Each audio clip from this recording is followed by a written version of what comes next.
سابق army chief general retire Qamar Javed Bajwa all time chief رہنا چاہتے ہیں، ایک پارٹی کے پیچھے لگ کر نہیں۔ قمر جاوید باجوہ کا کسی بڑے ایونٹ میں کردار نہ ہو یہ نہیں ہو سکتا۔ تحریک عدم اعتماد اور نواز شریف کے باہر جانے میں قمر جاوید باجوہ کا کردار تھا، یہ کہنا تھا سابق گورنر سندھ اور رہنما مسلم لیگ نون محمد زبیر کا۔ نون لیگ کے رہنما محمد زبیر نے ARY نیوز کے پروگرام میں کہا، قمر جاوید باجوہ کا کسی بڑے ایونٹ میں کردار نہ ہو یہ ہو نہیں سکتا۔ نون لیگ کو شدید تحفظات تھے کہ وہ PTI کا ساتھ دے رہے ہیں، ان کو وکٹ کی دوسری طرف بھی کھیلنا تھا اور ہلکا ہاتھ بھی رکھنا تھا۔ تحریک عدم اعتماد میں بھی انہوں نے سہولت فراہم کی تھی۔ محمد زبیر نے کہا، تحریک عدم اعتماد کے وقت پوچھا تھا کہ ہم کیوں سمجھوتا کر رہے ہیں، مجھے جواب ملا تھا کہ کبھی نہ کبھی کہیں نہ کہیں سمجھوتا کرنا پڑتا ہے۔ پاکستان میں کبھی بھی تحریک عدم اعتماد فوج کی معاونت کے بغیر کامیاب ہو ہی نہیں سکی تھی۔ سب لوگوں کو خطرات تھے کہ نومبر 2022 میں اگر فیض حمید آرمی چیف بن جاتے تو سارا کھیل ختم ہو جائے گا۔ جب عدم اعتماد آئی تو مجھ سمیت بہت سے لوگوں نے یہ سوال کیا کہ سب لوگ کہتے رہے کہ عدم اعتماد ادارے کی مرضی کے بغیر کامیاب نہیں ہو سکتی، تو پھر اب عدم اعتماد کہاں سے آئی؟ تو جواب آیا، کبھی نہ کبھی کسی پوائنٹ پر سمجھوتا تو کرنا ہی ہوتا ہے۔ پھر تحریک عدم اعتماد معاونت سے کامیاب بھی ہوئی۔ انہوں نے کہا، صرف یہی نہیں، آپ کو اقتدار سے نہیں نکالا گیا بلکہ جو کیسز بنے وہ گلے کا پھندا ہے۔ اب پرویز الہی کو ہی دیکھ لیں، جب تک اسٹیبلشمنٹ کی سائڈ پر تھے کبھی ایک منٹ کے لیے بھی جیل نہیں گئے، اور جیسے ہی سائڈ بدلی تو دیکھے 1 سال سے زیادہ جیل میں ہے۔ 15 ضمانتیں ہو چکی ہیں لیکن کیس پر کیس بنتا جا رہا ہے، اس سے زیادہ واضح بات اور کیا ہو سکتی ہے؟ سابق گورنر سندھ نے کہا، تحریک عدم اعتماد اور نواز شریف کے باہر جانے میں قمر باجوہ کا ہی ہاتھ تھا۔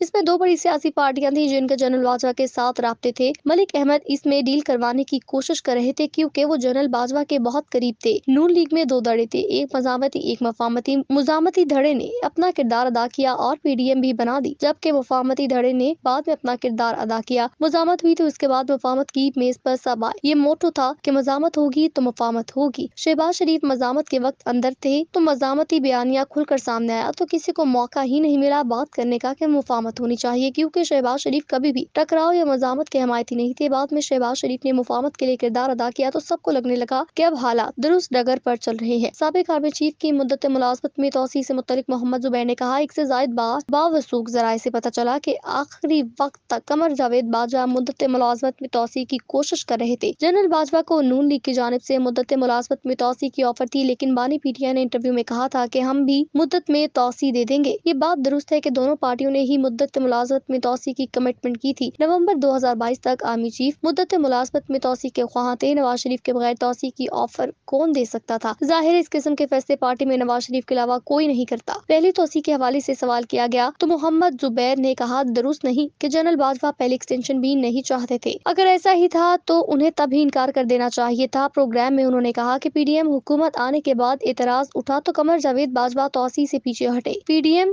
دور سے نون لیگ میں دھڑے بن چکے تھے۔ مریم نواز کا بہت سے معاملات میں نقطہ نظر مختلف ہوتا۔ مزاحمتی بیانیے کی بھی مریم نواز کپتان تھی اور نواز شریف 1 ڈاؤن بلے باز تھے۔ مریم نواز سے جب اسٹیبلشمنٹ سے متعلق سوال ہوا تھا تو اس وقت بیانیہ بدل رہا تھا، بیانیہ مزاحمت سے مفاہمت میں بدل رہا تھا، جو مریم نواز کے لیے مشکل تھا۔